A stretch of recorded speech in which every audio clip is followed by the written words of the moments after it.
الم ترى ان اللہ یعلم ما فی السماوات وما فی الارض، کیا تم نہیں جانتے کہ اللہ تعالیٰ کے علم میں ہے جو کچھ آسمانوں میں ہے اور جو کچھ زمین میں۔ اب یہ بڑی امپورٹنٹ آیات آ رہی ہیں جو اکثر میں نے استواء علی العرش کے حوالے سے بھی پیش کی ہیں۔ میرے یوٹیوب پہ کلپ ہے اللہ کہاں ہے، جس میں نے دونوں طرف کی ایکسٹریمز کا رد کیا ہے۔ ایک یعنی پرانے ایک مسلمانوں میں ایک فرقہ جہمیہ کا اٹھا تھا جو اللہ تعالیٰ کی صفات کی باطل تعویلات کرتا تھا۔ وہ کہتا تھا جب اللہ تعالیٰ کہتا ہے الرحمن علی العرش استویٰ، تو اس سے مراد رحمان کا استواء عرش پہ نہیں ثابت بلکہ اللہ تعالیٰ کا وہ تخت حکومت ہے۔ تو اس طریقے سے اللہ کا ہاتھ جو ہے وہ اس سے مراد ہاتھ نہیں بلکہ اس سے مراد اس کی قدرت کی طاقت ہے۔ تو اس طرح تعویلات کرتا تھا، اسے جہمیہ کا گروپ کہا جاتا تھا، جس کی آج کل ماڈرن فارم جو ہے وہ حنفی ہیں، اور حنفیوں میں بھی یعنی جو زیادہ غلو کرتے ہیں اس طرح کے مسئلے میں۔ اور اس کے مقابلے پہ دوسری ایکسٹریم پہ آئے مجسمہ، جو اللہ تعالیٰ کے لیے ویسے ہی آزاد تجویز کرتے تھے، یعنی اللہ کا ہاتھ ہے تو وہ کہتے تھے فزیکلی ہاتھ، نعوذ باللہ۔ جبکہ اہل سنت کا منہج جو ہے وہ میں نے اس میں کلپ میں بھی بتایا کہ امام ترمذی نے باقاعدہ جامع ترمذی میں کومنٹس کیے ہیں۔ ایک حدیث ہے بخاری اور مسلم کی کہ اللہ تعالیٰ کی راہ میں جب کوئی مال صدقہ کرتا ہے نا، خواہ ایک لقمہ بھی کرے، تو اللہ تعالیٰ اس کو دائیں ہاتھ سے پکڑ کے اس کی پرورش کرتا ہے، جیسا کہ تم ایک گھوڑے کے بچے کی پرورش کرتے ہو اور وہ بڑا گھوڑا بن جاتا ہے، حتیٰ کہ ایک لقمہ اللہ کی راہ میں خیرات کیا ہوا احد پہاڑ جتنا بڑا ہو جاتا ہے۔ یہ حدیث بخاری و مسلم میں ہے۔ آپ نے ایک لقمہ کیا لیکن اللہ تعالیٰ نے اس کی پرورش کر کے اسے احد پہاڑ کے برابر اس کا ثواب لکھ دیا ہے۔ یہ حدیث ترمذی میں بھی آتی ہے۔ اس پہ امام ترمذی نے کامنٹس کیے کہ یہاں پہ جو ذکر آیا کہ اللہ کا دایاں ہاتھ، تو انہوں نے پھر ڈیٹیل سے بتایا کہ اہل سنت کا یہ عقیدہ ہے، اور اہل سنت کی ائمہ امام مالک، سفیان بن عیینہ، عبداللہ ابن مبارک کہتے ہیں کہ اللہ تعالیٰ کی جو صفات قرآن میں آئی ہیں ہم بغیر تعویل کے منوان انہیں اسی طریقے سے تسلیم کرتے ہیں۔ اور لیس کمثلہ شیء، سورہ شورى کی آیت انہوں نے لکھی کہ اللہ کی مثل کوئی شے نہیں ہے، بس جو کچھ آیا رحمان اپنے عرش پہ ہے، بالکل عرش پہ ہے جیسا کہ اس کی شان کے لائق ہے۔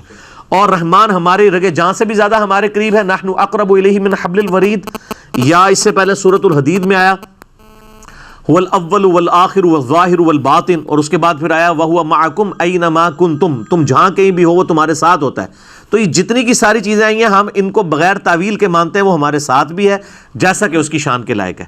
اور یہاں پہ وہ اہم ترین آیات آ رہی ہیں، ما یکون من نجوا، تم میں سے کوئی سرگوشی نہیں کرتے، ثلاثہ تین، الا هو رابعهم، مگر یہ کہ چوتھا اللہ ان کے ساتھ ہوتا ہے۔ انہوں نے کہا نا سرگوشیاں کر رہے ہوتے ہیں نا، نبی علیہ السلام کے خلاف پلاننگ کرتے تھے، تو اللہ تعالیٰ منافقین کو کہہ رہا ہے کہ یہ جب تم سرگوشیاں کر رہے ہوتے ہو نا تو اللہ تمہارے ساتھ ہوتا ہے۔ یہ نہ سمجھو کہ تم تین کر رہے ہو تو نبی علیہ السلام تو مسجد نبی میں بیٹھے ہیں اور تم یہ پلاننگ جو کر رہے ہو تو اللہ چوتھا موجود ہوتا ہے، ٹھیک ہے۔ ولا خمسۃ الا هو سادسهم، اور کوئی 5 سرگوشیاں نہیں کر رہے ہوتے مگر چھٹا اللہ ان کے ساتھ ہوتا ہے۔ ولا ادنی من ذلک ولا اکثر، نہ اس سے کم نہ اس سے زیادہ، یعنی چاہے تم 5 سے کم ہو یا 5000 بھی ہو، اللہ تعالیٰ کو آپ اپنے ساتھ ایڈیشن کر لو۔ یعنی یہاں اگر 70 بندے بیٹھے ہیں تو 70 نہیں ہے، اللہ بھی ان کے ساتھ ہے، ٹھیک ہو گیا۔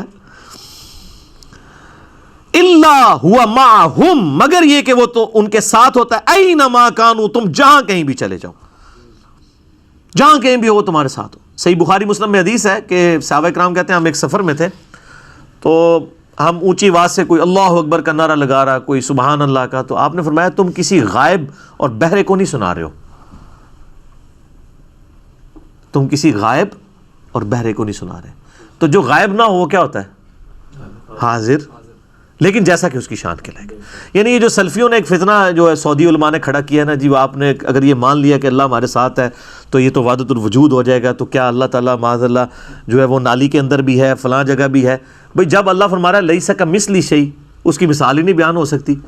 یہ تو ٹینجیبل چیزوں کے بارے میں عقیدہ ہوگا نا، اللہ نور السماوات والارض، اس کو کون، ہم اپنے لمیٹڈ ڈیٹے کے ساتھ اس کے بارے میں کیا امیجن کر سکتے ہیں؟ بس اس کو آپ اس طریقے سے مانیں۔ اور یہی وجہ ہے کہ جو مفتی اعظم سعودیہ بعد میں آئے نا، عثیمین رحمہ اللہ تعالیٰ فوت ہو گئے، انہوں نے باقاعدہ فتویٰ لکھا کہ ہم اس تکلف میں نہیں پڑھتے کہ اللہ عرش پہ کس طرح مستوی ہے اور ہمارے ساتھ کس طرح ہے، ہم اس کو اسی طریقے سے مانتے ہیں کہ وہ عرش پہ بھی ہے اور ہمارے ساتھ بھی ہے۔ اور یہ محمد بن عبد السلام بن محمد کی تفسیر ہے جماعت الدعوہ والے، انہوں نے بھی یہ عقیدہ لکھ دیا ہے. اہل حدیث میرے ساتھ لڑتے تھے, میں نے کہا آپ کے تو اب بڑے بزرگوں نے بھی یہ لکھ دیا ہے. حتیٰ کہ حافظ سعید صاحب جو جماعت الدعوہ کے امیر, ایکس جماعت الدعوہ, آج کل پتہ نہیں کیا نام ہے, آئے دن ان کے نام بدلتے رہتے ہیں, تو انہوں نے ایک کتاب لکھی ہے عقیدہ و منہج کے نام سے. اس میں بھی انہوں نے لکھا ہے کہ ہم اس تکلف میں نہیں پڑھتے کہ اللہ تعالیٰ عرش پہ کس طرح ہے اور ہمارے ساتھ کس طرح ہے, ہم بس ایسے ہی مانتے ہیں. جبکہ دوسری طرف جو کٹر قسم کے سلفی ہیں وہ کہتے ہیں نہیں, اگر آپ نے ساتھ آپ نے مان لیا تو آپ جناب وحدت الوجود کا عقیدہ ہو جائے گا. آپ کہیں کہ ہے وہ عرش پہ اپنے علم, قدرت, سما, بصارت کے ساتھ ہمارے ساتھ ہے. یہ جو آپ اتنی ساری جو چیزیں اٹیچ کر کے عقیدہ بتا رہے ہیں, کیا اس کو اس طریقے سے آپ ڈیڈکٹ کریں گے؟ یہاں تو اللہ تعالیٰ فزیکل یہ اس اعتبار سے بات کر رہا ہے کہ تم تین نہیں ہوتے, چوتھا وہ تمہارے ساتھ ہوتا ہے.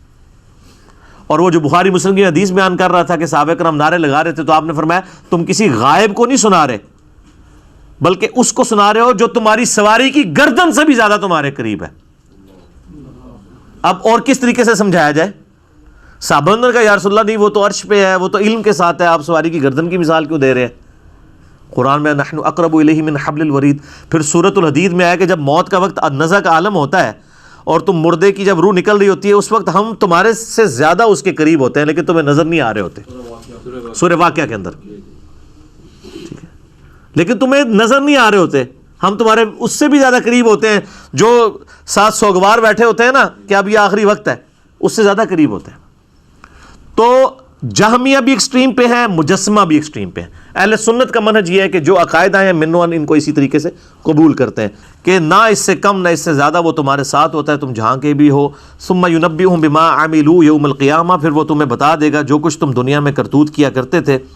ان اللہ بکل شیء علیم, بے شک اللہ تعالی ہر چیز کو خوب جاننے والا ہے.